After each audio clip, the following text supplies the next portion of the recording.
a special one. I'm talking about facts.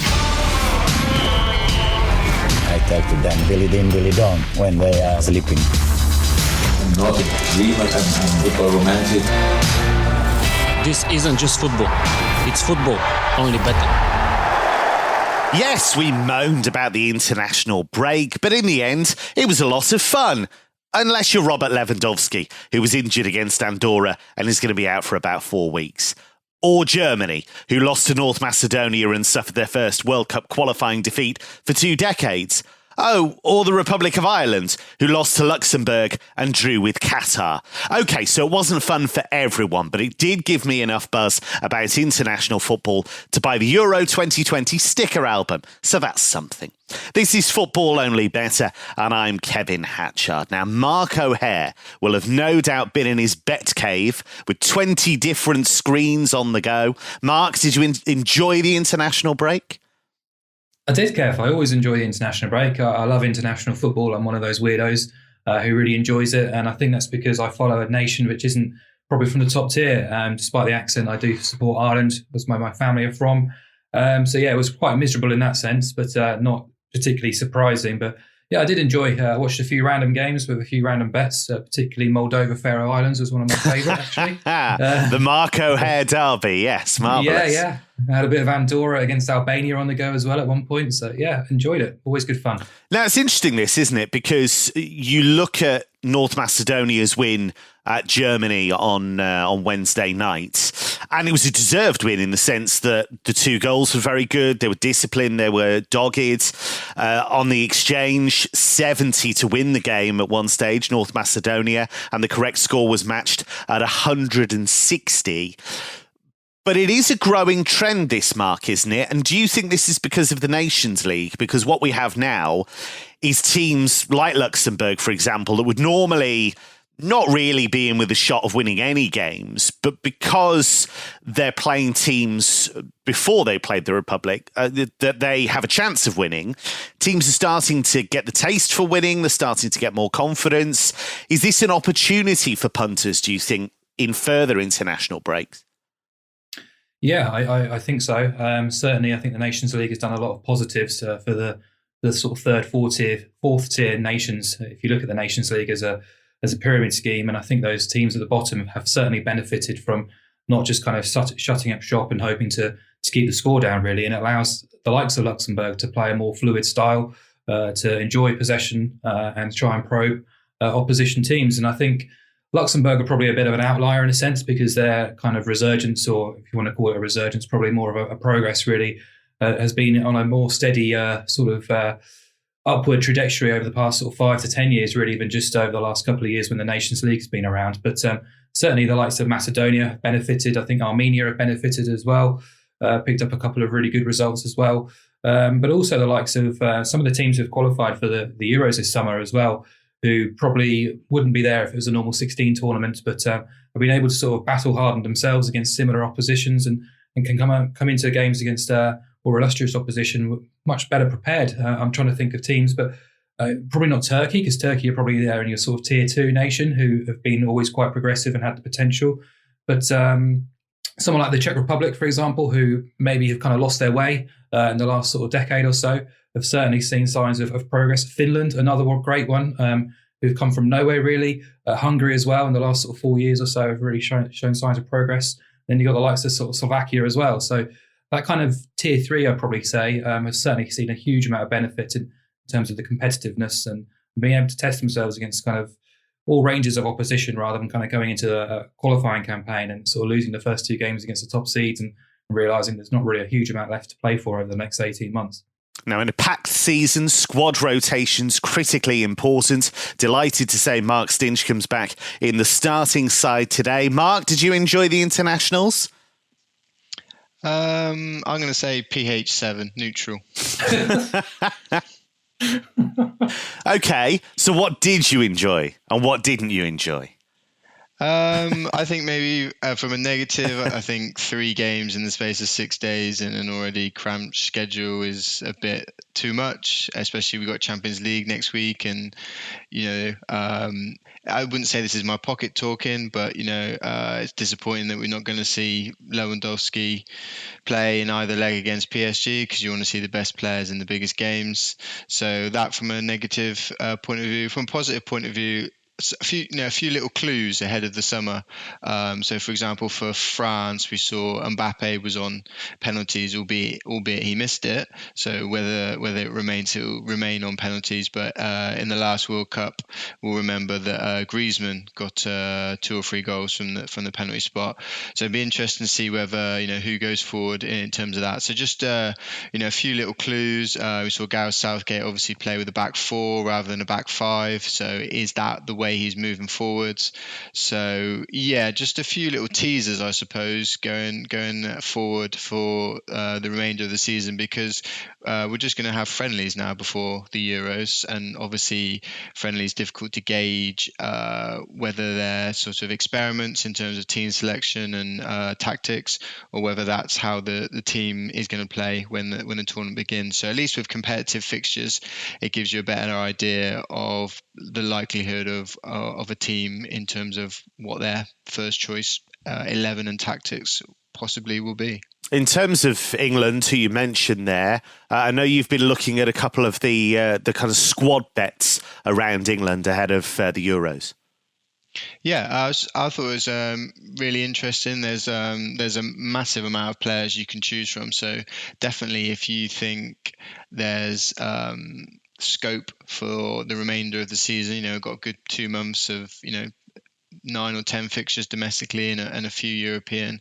Especially with injuries as well, we've seen a lot of players pick up injuries, as already mentioned. So there's definitely a chance or an opportunity that someone could take advantage. But in terms of England, there was a couple I thought were quite big prices really, and definitely worth keeping an eye on. The first one was Harry Winks at 18-1. Given the fact he was called up to the last set of internationals in November and played in both Nations League games, says to me that he's still somebody that's in the thought process.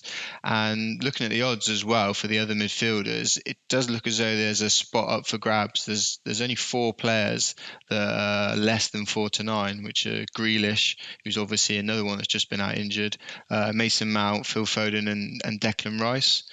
And if Winks starts playing for Spurs, or there's some other injuries to centre midfielders, we know Jordan Henderson is currently out with a groin surgery. I think 18-1 to me, looks massive. I would have thought it would be more, single figures, maybe 6-1 or something. So yeah, I think this is he needs to obviously start playing for Spurs again, and that remains to be seen. And the other player was Michael Keane in defence. He's available at 15-2. Another that was called up to the last set of internationals in November, and he's got 12 caps under Southgate. Obviously a fellow defender, so maybe he sees something in him. And just looking at I think defence after Maguire and Stones, I definitely think there's a lot of competition for places up for grabs. Would you rather be on Michael Keane at 15-2, or the likes of Tyrone Mings at 10-11, Connor Cody at 5-6, or even Eric Dyer at 8-15, who hasn't even been playing for Spurs? So yeah, I think there's definitely a place up for grabs there, and Michael Keane, if he doesn't make any mistakes for Everton, and obviously international teammate with Jordan Pickford, albeit another one out injured, which I think just goes to sort of heighten the point about being careful with injuries. I think there's definitely scope there to keep your eye on the odds. Yeah, market worth keeping an eye on in terms of who you think might make the England squad for Euro 2020. Let's look at the outrights then for the tournament. We see that England are the 6.4 favourites. Of course, plenty of their games at home, so home advantage a big part of that, I'm guessing. France 6.8, Belgium, who've been going very well in general, 7.6, Germany Certainly alarm bells are clanging after that performance against North Macedonia, and they've got a really tough group with Portugal and France in it. They're 9.6, Spain 9.4. I'm not sure how impressive they were actually over the international break. Had to squeeze through against Georgia. Portugal 10 and Italy 12. Mark, a couple of teams that I just want to ask you about before I get your thoughts on the overall picture. Italy are really interesting because you look at what they've done under Roberto Mancini since they failed to qualify for the World Cup. He's kind of picked them up piece by piece. And they're not a team of superstars. There are some top quality players in there, don't get me wrong, but it feels like a team, doesn't it? Yeah, I think you've nailed it there, actually, Kev. I do quite like Italy, and I quite like them at that price, especially. When you compare it with some of the alternatives on the market at similar prices or shorter, I think there's definitely some wriggle room there with Italy. I think what's quite interesting is the national team under Mancini has probably gone a little bit against the grain of how Serie A has been played out in the last couple of seasons, which has been quite frenetic, quite fast-paced and open, really. And Mancini's added a kind of layer of control and discipline to that national team that probably went a little bit missing. A slightly pragmatic approach as well to their play, but they're not particularly exciting, not particularly thrilling. Kind of going back to the old sort of stereotypes, really, of an Italian national team, but they're very resolute. They're a tournament team, we know that, and certainly in possession they've been a lot more measured, been a threat at set pieces as well throughout the international break, and dangerous in forward areas. They've got some quality there too. I think it's a decent rounded squad for sure, and I think compared to some of the rivals, I think they've got an above average coach for this competition too, which is something you can't probably say for a few of the teams towards the top end of that market too. So, Mancini's had his doubters in the past, but I think at international level, he's probably an asset for Italy right now. And let's talk about Germany, Mark, because 9.6, I'm not sure, biased as I am as I work with the Bundesliga so often, I'm not sure I can get excited about that price at all, because I look at their group, it's got Portugal in it, it's got Hungary in it, it's got France in it, and anyone who's watched Germany on a regular basis since before the World Cup, really, would know that kind of performance against North Macedonia had been coming to some extent. I didn't think they'd lose the game, but I thought they'd find it rather tough going, because this is a team, despite all the quality in attack, is a bit laborious in attack sometimes, and defensively, they are a shambles still. And it's quite a hard leap to make, isn't it, from here to think... And I think Thomas Müller, if he comes into the squad, will be a massive boost to them. But even if he comes in, it doesn't look like a team that could win that tournament, does it? No, I think right now there's teams towards the top end of the market which I'm sort of crossing out as kind of being out of contention at the prices. Germany is certainly one of those. I'm very conscious that recency bias could play a part in people's minds here after what happened on Wednesday against North Macedonia, but that's not the case really, because they were decent enough but okay really against Romania and Iceland, and certainly the Iceland game was over early doors, really, but they're just very un-Germany-like to me, which is quite unerring, really, if you want to get them on side. Traditionally quite intimidating and ruthless and efficient, and that's certainly not been the case. And I have to question probably the mental state as well of the squad and the head coach. The drubbing by Spain is obviously in recent memory, but coupled with the sort of Lowe's decision to leave in the summer, I'm always a little bit, I don't really like that at all, because I think it just adds a certain layer to players and possibly the coach as well. Just knowing that the coach is on his way out, and the way in which the World Cup went as well, just another doubt in my mind whether that the right decision was to probably walk away then and allow someone to come in and oversee a new beginning, really, rather than kind of take out another 2 years or 3 years, obviously, with the delayed Euros and see if you can turn things around. I think if you look at the squad to where it is now compared to the World Cup winners, it's chalk and cheese, really, and kind of go back to being intimidating and ruthless, and Germany are not that right now at all. Defensively as well, as you say, all over the place. And I think there's much, much better alternatives elsewhere. You mentioned the group as well. I think they're playing for second place at best. I think in terms of Portugal and France, they're definitely the two front runners in that pool. And there's no guarantee you come through as third either. So, it's going to be difficult for them. And certainly I wouldn't be entertaining them at single figure prices. Who would be in your portfolio then, Mark? Who are we looking at to go all the way and win it? Do you know what? I don't want to give too much away right now, because the situation can change so much. And what I'm saying by that is, right now, we still don't even know where these games are taking place. And that will have a bearing on what will happen. Things are obviously improving here, but on the continent, there's worrying signs of a third wave coming through. France going into lockdown. UEFA are yet to clarify where these matches are taking place, and that for me is a big thing to know before I really sort of pull the trigger. But what I will say is I think England are false favourites for all the reasons we probably understand. Public money will come for England, the home advantage as well. I think they've got a wonderful depth in attacking areas, but I'm not sure Southgate's the right man to unlock the potential there. And defensively too, I think there's vulnerability in the goalkeeper position as well as across the defence actually too. France, for me, are still the standout option in terms of the top end of the market. I'd make them favourites still. I think they're around 7.2 the last time we spoke in November. So there's been a slight sort of movement towards them, but just the squad depth is quite frightening, really. And they're able to make 9 changes to the team that drove Ukraine before playing Kazakhstan. And you look at the team that played, and it's frightening. So you kind of struggle to kind of pick a first 11 or even a second 11 there. They're just so stacked across the board. Got the recent World Cup experience, and I think in Deschamps they've got a consistent coach who, yes, he's a little bit pragmatic, but he's got the X factor in his squad to win tight games and the experience on side too.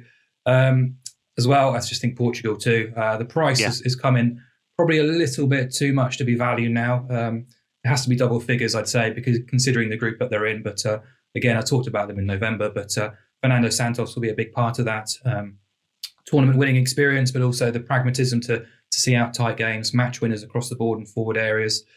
And yeah, I think the probably the only thing holding me back, there's actually 2 things holding me back on Portugal, which I think if they go into single figure prices would be a no bet. But they play 2 of their 3 group games away from home, almost guests, if you like, against who would it be? Germany and Hungary, I think, the 2 away games. But also, it's kind of disconcerting to see a centre-half partnership of Ruben Dias, who's been absolutely fantastic for City, and Jose Font, who's it's been terrific for Lille, though. He's been terrific for Lille. I was gonna say he's been terrific for Lille, but he's 37. It's Jose Font. Like if you're looking for a centre-back alternative, I'm sure there's many other nations there at the top end of the market with probably better figures.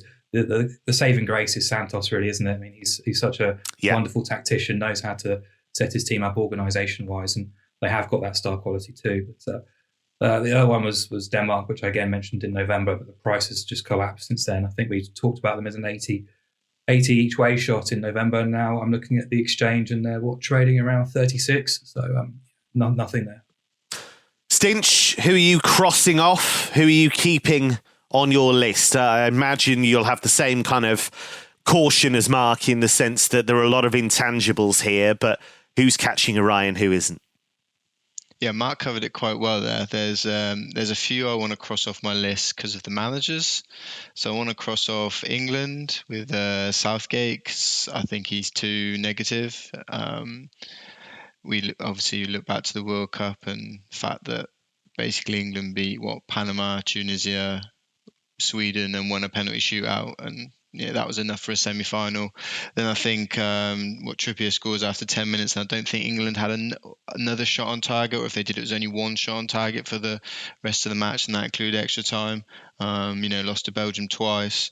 I just don't think he's the right man for the job. I mean, I'm a big fan of the play in the 4-3-3 rather than the more sort of conservative 3-4-3. But the fact that he picked like 2 defensive-minded players in the middle 3 with Calvin Phillips and Declan Rice, when you're playing, Albania, it's just too negative. It's not even the position that Calvin Phillips plays for Leeds. It's what's the point of choosing him for that? So no, I can't have England. They're worried defensively, Stinch, as well, aren't they? Like we look at that John Stones mistake, and there are all kinds of kind of parts to that. The goalkeeper doesn't help him out with the pass, and there are all kinds of things that went on in there. But that feels like the kind of thing they will do in a big game, doesn't it? It might not be Stones, it might be somebody else, but you feel like they'll do something dozy that will see them knocked out. Yeah, I think we saw it in the Nations League, didn't we? Against in the semi-final or the final. The Netherlands, they had a nightmare against. I think it was the Netherlands, wasn't it? They gave away a horrible goal, maybe 2 in that game. So yeah. Yeah, and I think England as a nation still lack that sort of dark arts or game management to see out victories. I think England are probably below average, let's say going back to the semi-final against Croatia, there'll be teams that have got less ability than England in terms of playing football, but are probably a lot better at managing that game to see it out. To go from 1-0 up and then to lose in extra time, like not that many, majority of teams that make it to extra time in big games like that, ultimately, they both cancel each other out, or they're both conservative and make sure they at least get to penalties. That was a big downside, and it could have been a bigger defeat in extra time. And unlikely to be no fans either, or very, very small minority. So that home advantage is very much eroded for me. So yeah, I'm crossing England off at the prices. I don't like Belgium with Roberto Martinez. I've never have, to be honest. I don't think he's good enough. And they could be without Eden Hazard, or a very unfit Eden Hazard. And I think Mark's advice about waiting till we know a lot more about where the tournament's happening is going to be the same thing said for the squads as well. Let's say you've picked Poland out at a big price. If Lewandowski was to miss it, I'm not saying he will, I'm just using an example because he's injured at the moment, that's going to move the odds massively against you. Mbappe goes out for France. France are going to drift from their odds. I think it makes so much sense to wait till you get much closer to kickoff, unless there's a price, of course, you think will definitely go, but you have to weigh up your options. The other team I would want to oppose, given the manager, is the Netherlands with De Boer. Shocking time in charge of Crystal Palace, Inter Milan, even took the best team in the MLS backwards, in my opinion, Atlanta United. And some of the things he was talking about after, I forget who they played, but before they played somebody they were expected to hammer. The way he was speaking about the game, he was just ridiculously arrogant, and it just doesn't surprise me that that was his attitude. So yeah, I'm kind of crossing off all of those. I think you made a good point against Joachim Löw. I think there's probably should have left after the World Cup. Some of his decision making. Why would you exclude Thomas Muller when he's arguably in the form of his life in terms of a creative asset? He's always good for popping up for a goal, and doesn't seem to be a natural striker there at the minute. So yeah, it's very conservative, but I think given the global situation, that's the best way to go at the moment. I want to back France ideally, but they're obviously in a very tough group, and the price is short enough for now. So I think Can I just Mark, go chime in on the Netherlands, because they were the ones which I really wanted to sort of unleash both barrels on, because at 14.5 on the exchange, that's incredibly short for a team who, as Mark says, are led by an absolute clown of a coach at the moment. Like it's unreal what he's doing there. And I'd love to hear your views, Kev, because the reluctance to pick Wout Weghorst in that squad is insane. Absolutely mystifying. Yes, doesn't make any sense. Ridiculous. So his explanation was somewhere along the lines of, Wout's doing very well in Germany and we're aware of this. But Luke de Jong's done some really good work with the Dutch squad, and so we'll go for him instead. Why don't you just have both as options? It doesn't make any sense to me at all. I think Weghorst is demonstrably the better player. I think that's clear to me, and should be clear to anyone who's seen Weghorst play in the last couple of seasons in Germany and with AZ as well before that in the Netherlands. But I agree with both of you completely. I think De Boer was a very curious choice given his recent failures. Obviously, he has great standing in Dutch football with what he's done as a player and what he did with Ajax as a coach. But I wonder how popular a move it was with the players as well, because they would have been quite happy if Lodewegers, who was the assistant to Ronald Koeman, had stayed on, I think. And that move, I think, was maybe alienated one or two. So I'm with you guys, I think. Yeah, they're not winning the Euros with him in charge. The only saving grace for them is they're in, I think, Group C, which is reasonably open. They're the top seeds in the group, and there's an opportunity there, but they're not winning the Euros. No chance. So if you listened to Mark when he tipped up Denmark as a possible outside shot, then well done. That's the moral of the story. Always listen to Mark. Away from the international scene, we've had a big but not unexpected announcement at Manchester City. Sergio Aguero moving on this summer after an extraordinary spell in English football. Now you can use the Betfair Sportsbook to bet on which club you think he'll join before September the 3rd. Now Barcelona are the 11-10 favourites here. That's a move that makes a lot of sense, especially if Lionel Messi stays, which I think he will, which I think I've thought for some time that Messi will stay. Real Madrid 7-2. He's an Atletico boy. I'm not convinced about that at all. Paris Saint-Germain 5-1. Any Argentinian club 15-2. Mark, to me, it looks like Barcelona. Is there anywhere else you would think he might go? And this kind of market in general, is this something that you would look at or something you might avoid? Probably avoid, Kev, because I think the market can move so easily based on a couple of quid, really. It's a very sort of low liquid market, and that also makes the prices a little bit hard to sort of stomach at some points. But yeah, I think it's a tough one. I'm not totally on board with the Barcelona move myself. I know it makes sense from a whole wide range of things, but Barcelona are absolutely skint at the moment. And sure, there's no transfer fee, but his wages and signing on fee will make it feel like there is a transfer fee involved. And if they can't get rid of Messi to kind of save the club some money, then I'm just not sure how it works. And I know Joan Laporte has come out and said he'll do anything to keep Messi at the club, and kind of signing his best mate will certainly help that. But I'm not sure what else there is really. I'm just not sure the financial situation there makes it possible, really. Obviously, the language and the culture fits him, and I agree, Real Madrid doesn't feel like the right fit. Atleti does, but again, it comes down to cash, and you've already just signed Suarez, and surely someone has to leave there before you can kind of bring in another high earner. Maybe Joao Felix leaves this summer. We don't know really. So PSG feels a bit more realistic in terms of what they're able to offer.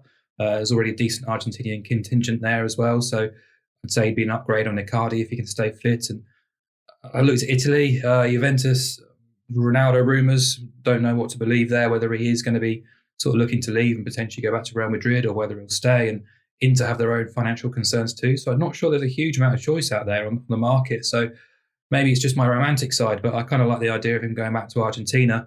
He spent most of his career in Europe. Now he's 32. He's slowing down. He's spoken before a few times now about his desire to go home one day. And, wouldn't it be great to kind of see him go back to his old club and not necessarily be motivated by money? I don't think he is that kind of player. But yeah, I don't really have the answer, to be honest. And I'm not really sure where I'd punt. I wouldn't personally be keen on Barcelona at the prices, even if he does look the most obvious. I just don't know the financial situations to really kind of nail down an opinion here. When you said maybe it's my romantic side, I thought you were going to suggest QPR as his next destination. But maybe that may be a little bit beyond their range. Coming up, a look at the big Premier League games this weekend. Every single Premier League match gets the all-star treatment on betting.betfair.com with a dedicated preview, including tips, team news and insight. There's a virtual treasure trove of content there, so go across to betting.betfair.com.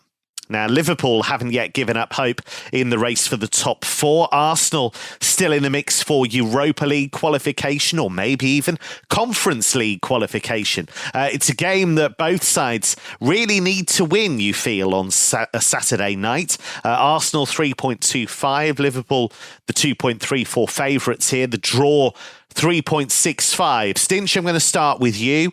How do you see this one going? What's your feeling on Liverpool at the moment? Because they have tightened up a little in recent games.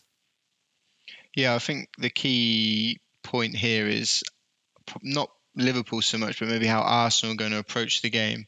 Because I think it's sort of accepted that over the last few months, Arteta's began to impose a bit more of a style on the team, with the likes of Smith Rowe and Odegaard in the number 10 position, in order to control the game a bit more. But that first half of West Ham was a bit of a shambles. So it's difficult to know really in that case. And there's no way I could back Arsenal at 3.25.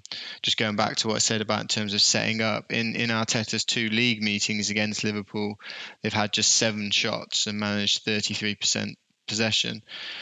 And if he's going to set up the same way, then you can't. It's difficult to make a case for backing Arsenal at those prices. I mean, against City, when they played in February, they weren't quite as negative. They had 45% possession and 7 shots in that game alone, but they created just 0.4 expected goals, so really low quality chances.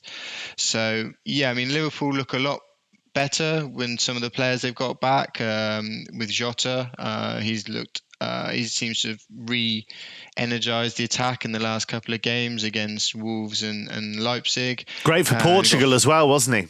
Looked really sharp for Portugal. I know we've touched on the Euros already, but Portugal, I think one of the reasons maybe their prices come in a little bit is because they're not just solely relying on Ronaldo anymore. They've got so much firepower in terms of Jota and João Felix and Bernardo Silva as well. And if Fernando Santos can get the right balance, then they obviously won the Euros the last time out, but they obviously only won 1 game in 90 minutes. But if he can get the right balance, then they could be even more of a dominant force. But he got Fabinho back as well, Liverpool, in midfield, which I think is massive. So if I'm not betting here because Liverpool haven't played for 3 weeks, so it's difficult to know what the fitness is like. Although the likes of Mane and Salah haven't gone away, so hopefully they'll be well rested. Did they need that stint? Because we've talked a lot about the injuries and we've talked a lot about the schedule. It felt like Liverpool needed a bit of a reset, and this might be it, I guess. Yeah, I still think that missing the core of the team with Henderson in central midfield and Van Dijk at the back, it just kind of feels like like a car without an engine kind of thing. Yeah. You've got all the gimmicks together. You've got these fantastic fullbacks that are almost like wingers. You've got Fabinho now back in central midfield. You've got a world-class goalkeeper. The strike force speaks for himself. But I just sometimes I think they don't know how to start attacks because they're missing. Trent is so used to passing to Gomez, for example, or Matip, or and Robertson with Van Dijk, and now they've got Kabak, and they don't really know. If you look, I think last night's a really good example with John Stones and Nick Pope. Like Nick Pope's not a ball-playing goalkeeper, so he was not used to having to play short passes because he doesn't do that for Burnley, and he just underhits it and he plays it behind Stones, and that sets England on the back foot. I think similar sort of things happen with Liverpool. Obviously I watched a lot of their games, and in transition sometimes they're a little bit unsure of can they play that forward pass, and they just play it a bit safe and the other team is able to reset. So that would be my caution. And Real Madrid on Tuesday as well, so maybe one eye on that, although as we've already said, a few weeks off. But yeah, if I was having a bet, I would be taking Liverpool minus a quarter. As I say, I couldn't back Arsenal at the prices, so that automatically leans me towards having Liverpool on side. So it would be half my stake on Liverpool to win, and I'd get my other half back if it finishes a draw. And I think Liverpool are going to be the team that are on the front foot here, unless, as I say, Arteta chooses to be a bit more expansive. But history suggests in these sort of bigger games, he's happy to sit back. Mark, which way would you go with this one? Well, I'm speaking to 2 Liverpool fans, and I'm worried now after hearing Stinch's assessment of the game, because I actually can see signs in Arsenal that I think with a half-goal start, there's an opportunity there at 175. Arsenal to avoid defeat here. I've spoken a few times now about the change really we've seen in Arsenal, and it can kind of be seen before and after Christmas. There's been a real shift in progress since Christmas. Quite a clear and obvious movement in my mind to be more adventurous and release the shackles, and that's coincided with the likes of Smith Rowe and Saka being given more prominent roles, and Lacazette finding goal-scoring form, and Odegaard obviously arriving as well. And I know Smith Rowe and Saka are doubts. I saw this morning that they're still doubts, but they expect them to be in contention to play, which is great from an Arsenal perspective. And just in the raw results, it's 8 wins, 4 draws, and 3 defeats since Christmas, and they rank 4th in the Premier League in that table. If you look at their last 16 games, they rank 2nd in the table for XG output, which is really impressive. And it kind of goes goes to show it's been chalk and cheese since the sort of dreary, pragmatic stuff we saw before Christmas. And I think Arsenal supporters have really enjoyed watching them play. And Arteta admitted himself that they've put probably a few too many defensive gaffes out there. And in recent matches, the West Ham game, clearly the most recent and most obvious one there. But he also said the second half was the best they've played all season. We saw a side of Arsenal we don't often see when they're sort of 3-0 down. Plenty of fight and spirit and willingness to work back into the game too. So I think from an Arteta perspective, he has to, if he's smart and savvy like we think he is, he's got to be looking at Liverpool, a Liverpool team still without Henderson, Matip, Gomez and Van Dijk, and seeing there's clearly opportunity there to exploit a Liverpool team who are weak at the back. That's clearly their Achilles heel right now. So I'm hoping he does kind of play a bit more adventurous as he has done in recent weeks. And I think there is an opportunity for Arsenal. You look at Liverpool still, I know the win against Wolves and the time off will probably do them good. They've managed 10 wins from the last 26 Premier League games. They rank 10th in terms of expected points this calendar year, which involves 8 defeats from 13 games. And also their record at the Emirates isn't exactly impressive. Even discount last year's match because of the timing of the game where Liverpool dominated but still lost. Their record at the Emirates in the Premier League is poor. So, yeah, I feel a bit weird kind of saying it, but I think Arsenal have got an opportunity in a Big Six game at the Emirates against Liverpool. Positivity on this podcast about Arsenal from Mark O'Hare. Well, I think I've seen and heard absolutely everything now. The runaway leaders, Manchester City, go to Leicester. Leicester have got a 7-point cushion in the race for the top 4. Manchester City 1.59 to take the win. Stinch, we've talked a lot about how good City, Manchester City that is, have been this season, especially defensively. They're not giving the opposition quality chances at all. I find Leicester a really hard team to get a handle on, to be honest, because you've got the team that was beaten by Arsenal recently at home, but then they were fairly comfortable winners against Manchester United in the FA Cup just before the international break. So how do you see this one? How do you see that Manchester City price of 1.59? No, I agree with you. I think it's really difficult to try and quantify. And, you mentioned there about struggling to get a handle on Leicester. I mean, I think the best example is Iheanacho. Is he good? I thought he was awful, but everything that's happening in the last few weeks, he looks like an absolute superstar.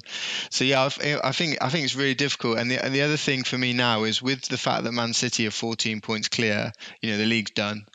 You can't even back them anymore on the exchange to win the league. You can only lay them. So everybody's in agreement the league's done. We all know that they're the big trophy for them is the Champions League, and they've got Dortmund on Tuesday. And we all know how good Haaland is. I think he's being coveted by City if the rumours are to believe. So that they won't be taking that one lightly. So I think they might have one eye on this game on Tuesday, but then there's no Harvey Barnes or James Maddison, or they're both likely to be out for Leicester. So going to have to probably lean with the sort of stronger squad. And I was looking at Man City to win an under 4.5 goals, sort of boost that 150.59 price up to 180. As I say, I think with the players I mentioned and the fact that City will have one eye on this game on Tuesday, could be a low scoring game. We've seen a lot of low scoring Man City games, and this bet would have won in 13 of the last 18 Premier League games. And I thought it was really interesting as well when I was looking at the average goals this season, because I remember speaking to you early in the season after about 8 or 9 games when the goals were absolutely flying in. And I think the average was about 3.3 or something like that. And I remember you asking if, is this going to continue for the season? Is it going to regress? Or, last season, the goal average was 2.72. And we've gone from 3.3 after 10 games to now 2.62. So we're below last season's average. So that just goes to show how much it's dropped. And we've seen this from the week in, week out. The schedule is just so tight, and teams are losing players regularly to injury in that. And there is a little bit of safety first approach in the Premier League from a lot of the teams. So I think it's conservative, but Man City have got the better squad. Aguero's barely played, and I would expect, he might start here. He started against Fulham, thinking that he won't play against Dortmund. Mahrez has been fantastic, but he doesn't seem to get picked for the big games. So I would probably expect him to start against his former club. And defensively as well, actually, Leicester without James Justin, who's been fantastic this season. I also think Pereira's out as well. So Leicester got a few injury problems to deal with themselves. Not all of the South American players. So Man City have had to go away on international duty. So Jesus will be fresh. De Bruyne didn't play in all of Belgium's games. So yeah, I'm just going to lean towards a stronger squad and a bit of a low scoring game and try and get a bit more out of the Man City price.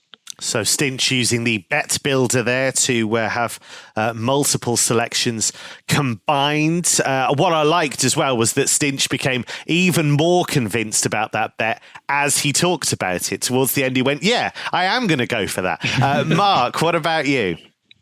I've got the same bet written down, which is great news, really, for most of the reasons that Mark has outlined. I think earlier in the week when I came into looking at this match, I did want to try and find a way to oppose City. I do think there's going to be an opportunity to do that at some point soon, and potentially that could be this weekend because despite sort of South American contingent staying put, I think they counted at least 10 players either playing or in the squads for international teams on Wednesday, and this is a Saturday game, so a short turnaround coupled with the Champions League game in midweek and being 14 points clear at the top. And I wanted to find a way to have Leicester on side, but as Mark says, if Maddison and Barnes are missing or major doubts for this game, then suddenly you lose a little bit of interest. And look, I've not called Leicester right too often this season at all, and they have been a really weird team to follow, particularly at the KP. So they maybe do have the potential, and they do have kind of previous history on side in terms of how they performed against City, not just what happened in the reverse game, but they've also always kept things reasonably competitive. And I do think adding the under 4.5 goal line is definitely the way to go. At the end of the day, City have won 25 of the last 26 games. They're Champions League favourites. It's outrageous, really. And I think from a City perspective, subconsciously, there has to be some sort of sense of revenge about this match too. They were embarrassed in the game at the Etihad in September, 5-2. But you look a little deeper, and I know the eye test, Leicester were the better team on the day and very clinical, but they only had 28% of the ball that day, scored 5 goals from 7 shots, and 2 of them were penalties. Basically, all they did was just kind of play the ball over the top, and City were just caught napping, really lackadaisical defending that day. They've improved immeasurably at the back, and whilst recent weeks they've given a few more opportunities away than they have probably through the winter, I still think they've got the quality at their disposal, as Mark said, the better squad, the deeper squad to be able to cope and manage the situation. And I just think Pep, at the end of the day, despite being 14 points clear, he's such a relentless coach in terms of demands on his players that they will be gunning for maximum points. And potentially that revenge issue will be quite key in their minds. I'm not really sure, really, but that's how I see the game. But yeah, City to win under 4.5 goals. Now, we've got a great daily offer. Bet £20 on multiples across the course of the day and then get a free £5 to use on multiples once settled. T's and C's apply. Coming up, a look at some of this weekend's other Premier League fixtures and the world-famous podcast treble. We're part of a big podcast family here at Betfair. There's Racing Only Better and the Wade In podcast. We've got Cricket Only Better as well. Check us out on social at Betfair Racing or at Betfair, or simply visit betfair.com. Well, let's look at some of the other Premier League games. One of the form teams, not just in the Premier League, but in Europe right now is Chelsea. They're up against West Brom. It's fair to say they're not one of the form teams in Europe. Stinch, this looks like a total mismatch to me.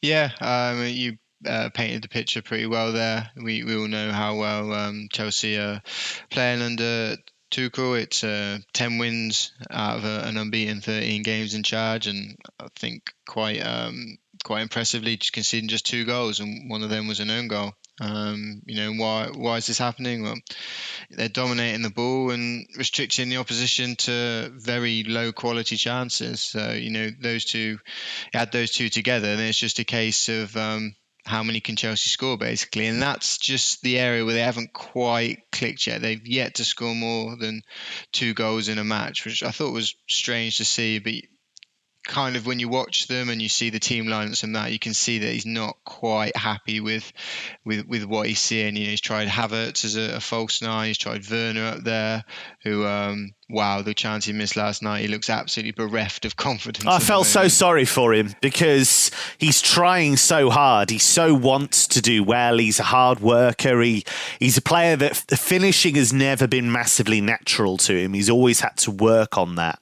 And you felt like it had really clicked for him last season with those 28 goals in the Bundesliga. But this season, as you say, Stinch, the confidence has just drained out of him. My sort of long-term concern about Werner is when he plays in a better team with better players where you think it would make him better, his level seems to drop. I don't know if he's one of these that he's better at being, the big fish in a small pond kind of thing. It's a difficult one, but he's still very young and his attributes are still fantastic. So I think it should click for him eventually. But yeah, it's just the fact that Tuchel, he's also tried Giroud up there and he doesn't seem to quite fancy Giroud either. So yeah, it's tricky really, and they obviously they've got Champions League game in midweek as well. So I'm kind of going down the same line as I went with the Man City bet and going into the bet builder again and taking Chelsea and under 3.5 goals around about 1.8. I mentioned about the fact they're still able to find a way to score in the Premier League. Their average XG for under Tuchel is 1.6. So if they don't concede, we're looking at 2-0 really kind of thing. So hopefully I've got a bit of a buffer with the extra goal. Actually, West Brom have been they've been quite oppressive against the bigger teams away from home, which is kind of mad to say, but it's probably because they adopt ultra defensive approach and never move away from that, whereas against the teams around them at some point they have to come out because they need to get points off those teams and overtake them. But they only lost 2-0 at Spurs, they got 1-1 draws at Liverpool and Man City, and then they only lost 1-0 at Man United, and actually 2 of their 14 away games have seen more than 3.5 goals. So and the last 8 matches have only seen 10 goals. So yeah, I say I mean it's a bit boring betting on a lack of goals, but as I mentioned to you before, to go from a well over 3 goals to nearly 2.5 a game in the space of about 20 matches is a massive regression, and I think it's just it's purely down to the schedule coming back off an international break, and we're straight into Champions League. So yeah, rinse and repeat, I'm afraid. Stinch, it's never boring if it makes us money. On to Manchester United against Brighton then. Brighton, the XG Kings, of course. Manchester United still can't quite work out what's going on there because you feel there's a general direction of travel towards them improving, but they were really poor against Leicester. And Mark, they're a hard team to work out, aren't they, Manchester United? And I think some of that comes down to the coach. Yeah, for sure.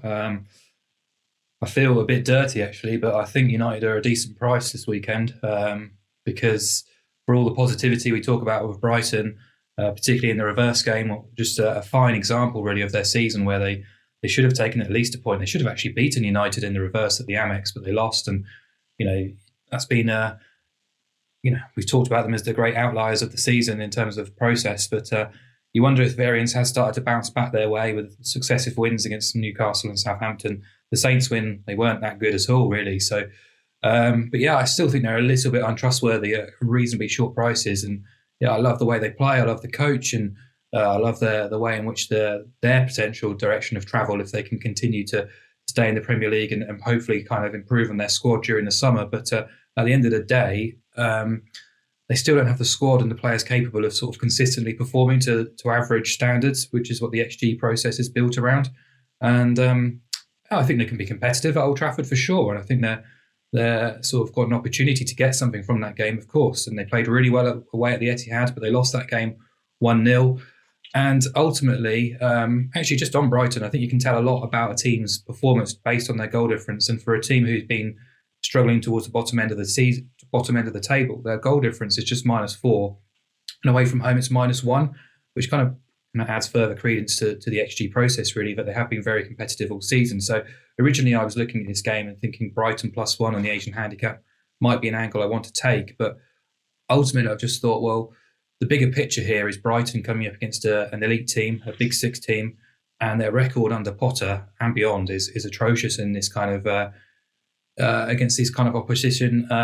Going back to the start of last season, which is Potter's reign, they've lost 15 of 20 games against top six finishers and top six teams this season. And against the top four, it's 12 defeats from 13. So, yeah, they probably will put in a brave performance, but ultimately I do expect them to lose. In United, for all the negativity towards them playing at Old Trafford this season, particularly that start, which was horrendous, actually, the last 10 Premier League games have yielded 7 wins and just the one defeat, which was Sheffield United, really bizarrely.